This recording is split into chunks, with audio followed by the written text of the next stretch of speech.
There's a coiled shape in the grass by your foot. Dark. Curved.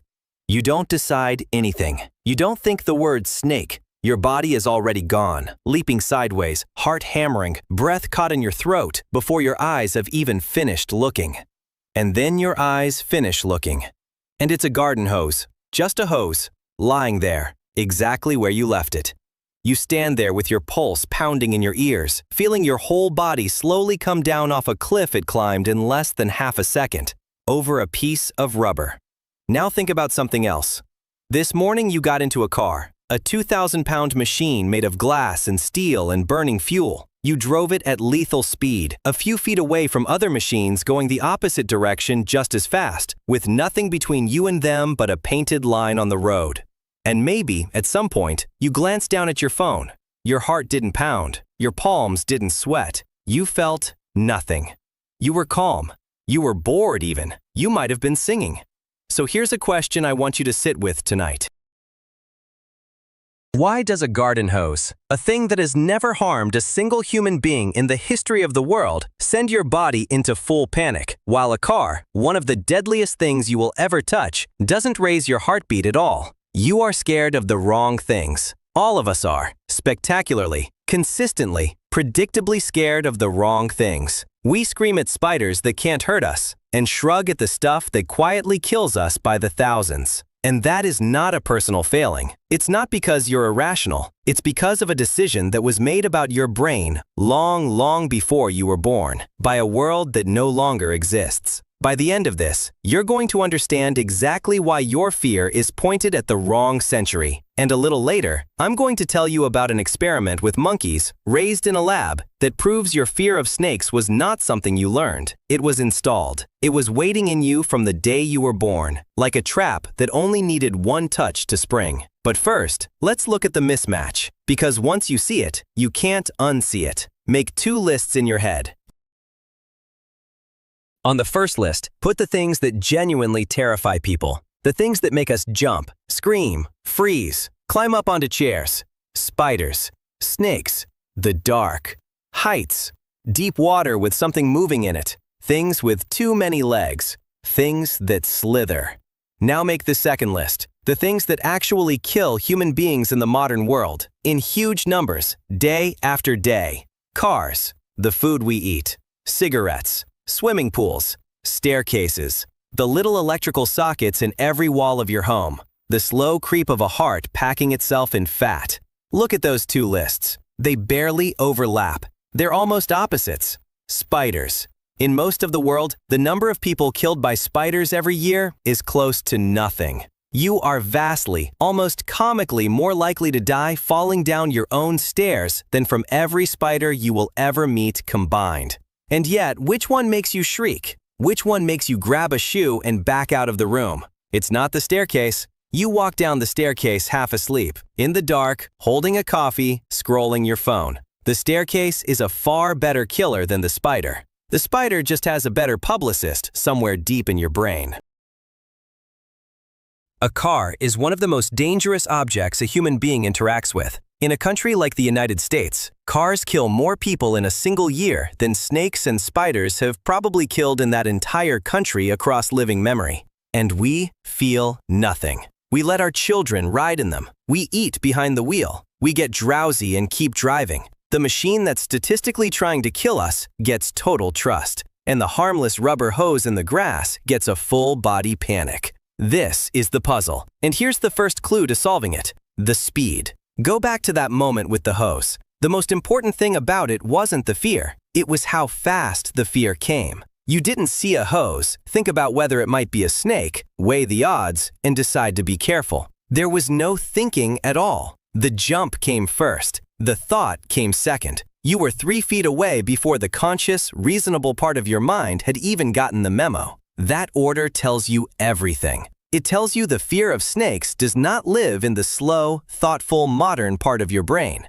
It lives somewhere older, somewhere faster, somewhere underneath thinking, and we actually know where. Deep in the middle of your brain, there's a small structure, and you don't need to remember its name, that works like a panic button wired straight to your body. Most of what you see takes the long road. It goes up to the front of your brain, gets analyzed, understood, named, and then you react. That road is smart, but slow. But there's also a shortcut, a fast, dirty, low-resolution back road that skips the thinking entirely and goes straight from your eyes to that panic button. That back road can't see detail. It can't tell a snake from a hose, a spider from a wad of dark fluff. It doesn't try to. It only cares about a few specific shapes: coils, long curving lines, scuttling clusters of legs, a sudden looming. And the instant it spots one of those shapes, it slams the button, before the rest of your brain even knows what you're looking at. That's the jump. That's the leap sideways over a piece of garden equipment. Your body got yanked out of danger by a system that didn't have time to be right, only time to be fast. So now the question gets sharper. Why those shapes? Why coils and legs and slithering specifically? Why is your brain's panic button pre-wired to a few particular silhouettes instead of, say, the front grille of a truck? And the answer is buried in deep time. Here's the thing we forget about snakes and spiders. They are not new. They are some of the oldest enemies our family has ever had. Long before there were humans, before there were even apes, our tiny mammal ancestors were scurrying around at the feet of giants, and some of the most reliable killers in their world were venomous. A snake doesn't need to be big. It doesn't need to chase you. It just needs you to step too close, once, in tall grass. And a creature the size of your arm can end a creature far larger than itself. Our primate relatives have lived alongside venomous snakes for tens of millions of years. Tens of millions. That is an unimaginable stretch of time for one kind of animal to be quietly, patiently killing another. And here's the brutal logic, the same logic that runs underneath all of this. Imagine two of our distant ancestors in that ancient world. One of them has a brain that flinches at every curved shape on the ground, jumps at sticks, panics at vines, wastes energy 1,000 times on nothing. The other has a calm, cool brain that takes a good, clear look before reacting, that doesn't waste a single jump on a false alarm. Which one do you think left more descendants? It's the jumpy one, every time, because the calm one only has to be wrong once. One real snake mistaken for a stick, one good clear look that takes half a second too long, and that bloodline is over. The cost of being scared of a hose is nothing, a little embarrassment. The cost of being calm about a snake is death. So across tens of millions of years, the fearful brain survived, and the fearless brains were edited out, snake bite by snake bite, until the fear was no longer something any individual had to learn. It became standard equipment. It became part of the blueprint. It became you, leaping over a hose. But wait, I can already hear the objection. Maybe we just learn it. Maybe a kid sees a parent freak out over a spider and copies them. Maybe it's all culture, all watching, all taught. That's a fair challenge, so let's go test it. Let's close that loop I opened earlier. Let's talk about the monkeys. Researchers took lab-raised monkeys that had never in their lives seen a snake. And those monkeys felt nothing. Show them a snake, they didn't care. So fear of snakes clearly isn't pure instinct in the sense of being there fully formed at birth. So far, point to the doubters. But then the researchers did something clever. They let those fearless lab monkeys watch a video of a wild monkey reacting in terror to a snake, just watching another monkey be afraid. And almost instantly, the lab monkeys caught the fear. One viewing. They went from total indifference to full snake terror, just from watching a relative panic. Okay, you might say, so it is learned, just learned by watching. Here's where it gets beautiful. The researchers then edited the videos. They made a version where the wild monkey appears to be reacting in terror, exactly the same fear, the same screaming, the same panic, but to a flower, or to a toy rabbit, harmless things. And they showed that to fresh lab monkeys. And the monkeys did not learn to fear the flower. They watched a relative apparently lose its mind in terror over a flower, and they just couldn't catch it. The fear wouldn't take. It slid right off. They'd absorb terror of a snake in a single viewing, but you could show them 100 videos of monkeys screaming at flowers, and they'd stay calm. Do you see what that means? It means the brain is not a blank slate that learns to fear anything.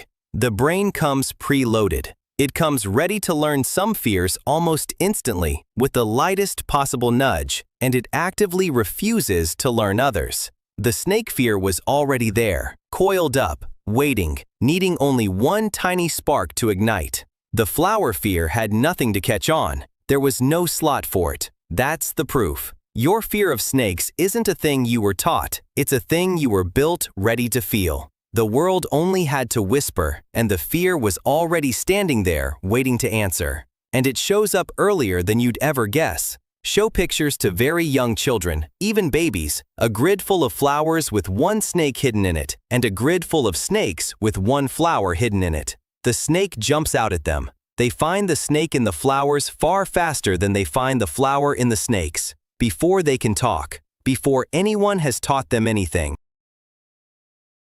Their attention is already tuned to that one particular shape, snapping to it across a whole field of harmless things. The hardware is in there from the start, scanning the grass for the oldest enemy we have. So that explains the spiders and the snakes. That explains why a harmless hose can hijack your entire nervous system. But it leaves the other half of the mystery completely open. And honestly, it's the half that should worry you more. Why don't we fear the outlet? Why don't we fear the car? And the answer is almost unfairly simple. Because they're new. They're too new. They showed up yesterday, in evolution's eyes, and evolution hasn't had time to notice they exist. Think about the time scale. Your fear of snakes was carved into you over tens of millions of years. Now, how long have there been electrical sockets in the wall? About 100 years. How long have there been cars fast enough to kill you? About 100 years. How long have we had guns? A few hundred. Refined sugar in everything we eat? Sodas? Fried food on every corner? A blink. A speck. A rounding error against the deep time that built your instincts. Evolution works by editing. It needs the dangerous thing to kill off the people who aren't afraid of it, generation after generation, for thousands and thousands of years, slowly tilting the whole species toward fear. That process takes ages, and the electric socket simply hasn't been around long enough. There has not been anywhere near enough time for the people who weren't scared of outlets to be weeded out and replaced by people who are. So there's no instinct. There's no fast back road in your brain that screams at the sight of a power outlet. The shape means nothing to the ancient part of you. It's invisible to your alarm system. A two-pronged socket is, to your deep brain, just a slightly surprised little face on the wall. Same with the car. Your brain has no inherited template for a speeding hunk of metal, because for the entire stretch of time that mattered, no such thing existed. The fastest, deadly thing in your ancestors' world ran on 4 legs and had teeth, and your brain is still beautifully, uselessly tuned to that. Show your deep brain a charging predator, and it lights up like a fire alarm. Show it a car doing 70, and it sees nothing at all. Just a comfortable chair that hums.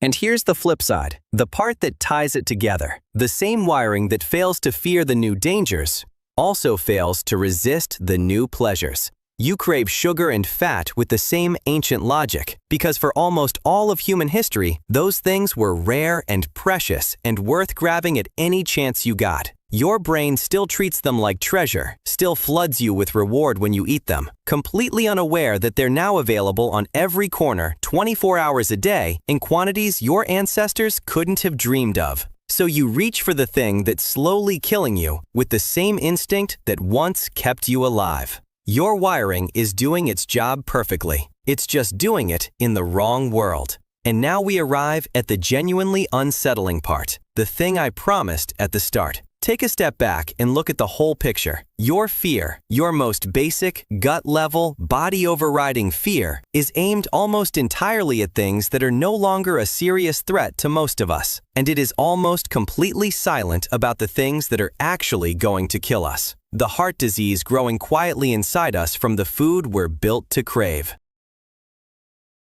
The car we trust completely. The phone in our hand at 70 miles an hour. The cigarette. The pills. The pool. The staircase. None of it sets off the alarm. None of it.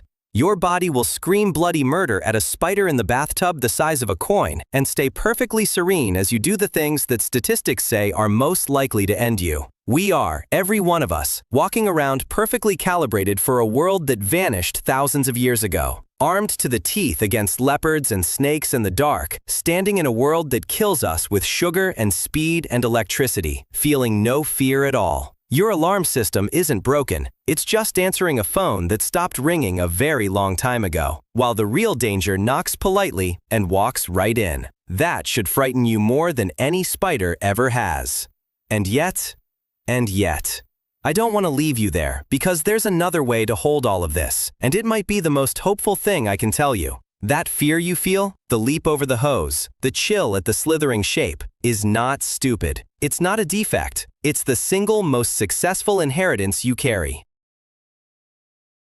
It is a message in a bottle from 100 million years of ancestors, every one of whom survived. It says in a voice older than language, "Watch the grass, mind the dark. Something out there used to hunt us, and I survived it. And now, so can you." The fear is proof that your line never broke, not once, all the way back. You're scared of snakes because every single creature you descend from was scared enough to live. But here's the part that belongs only to you, only to humans. You are the first animal in the entire history of life that can look at its own fear and see that it's outdated. The monkey can't do that. The monkey can't sit by a fire and realize its terror is pointed at the wrong century. But you can. You just did. Right now, in your own head, you held up your ancient instinct, turned it over, and saw exactly where it's wrong. That is an astonishing power. It means you are not a prisoner of the wiring. You can do the thing no creature before you could ever do. You can choose your own fears. You can decide, with the slow, thoughtful part of your brain, the part that came late, to be a little less afraid of the spider and a little more careful with the car.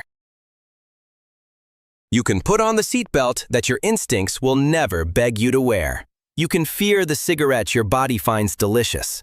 You can override 100 million years of programming with a single, deliberate thought, because you are the animal that finally learned to read its own instructions.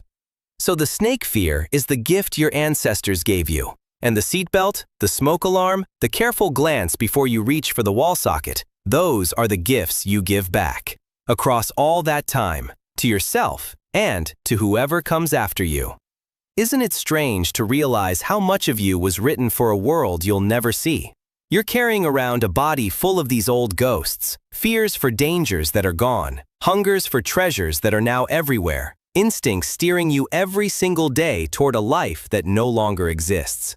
We pulled on just one of those threads tonight. There are dozens more in there, quietly running your life from the back of the room, and most people go their whole lives never noticing them at all. But you noticed. And that prickle of fear at the dark shape in the grass? Now you know it for what it is. Not a weakness, not foolishness. An old, loyal, slightly confused guardian, still standing watch over a danger that mostly went away, whispering the same warning it's whispered for 100 million years. I kept them alive. Let me keep you alive too. Just point me at the right thing.